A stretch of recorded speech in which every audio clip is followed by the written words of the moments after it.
At ANC, I've been doing a lot of eco-initiatives for the neighborhood. So what I've been doing, last spring 2012, I wrote a grant with the community roundtable that I'm also part of. It's a network where we wrote a grant together where I got some funding for the eco team. So each month I support monthly events to get the community out to do some green initiatives. Parks and ravines are public spaces, but it's difficult for residents who live in high-rises to use the parks because the ravine and the parks is tucked away in a very residential area where there's a lot of single detached homes, so it kind of feels like private property, although it's not. It's a very open space, but it's difficult to have residents go in and enter a ravine or a park that is tucked away in the neighborhood.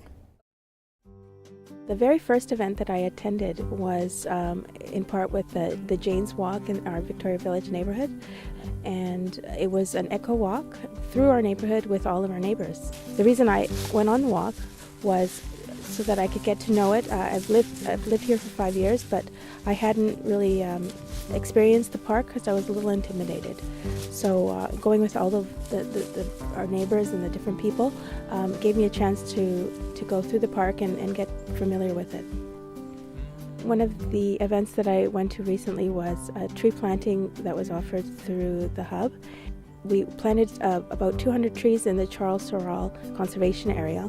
I went with my daughter, and the reason I went with my daughter was so that we could sort of build this little ritual with her and I, and we could go visit our tree and take care of it in the springtime, and it was a very nice thing to do with her.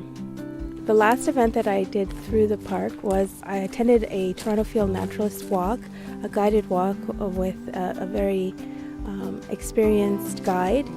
He walked us through the park all the way from Wakemore Park all the way into the Charles Sorrel Conservation Area, and it was just wonderful to get to know all the different foliage, the different trees, the different plants, with somebody who really knows a lot about all of that. It was really great to be a part of that. I think to inspire people to even start a park group or getting together is definitely number one, having people to come together, and also just I guess having the guidance and the support to do so, because people who come at the hub, especially a lot of new immigrants, they want to contribute, they want to do things, they want to help out, they want to learn more about the city or learn more about their neighborhood, but they don't know how to, they don't know where to go, what to do, and unfortunately we don't have that support to be like, okay, let's have a leader, let's get all the people together, let's see what the steps are to get funding, or who should we contact. And I think that's something that we're missing in the community. I think if we had that and we had the support, I'm pretty sure that goal can be achieved.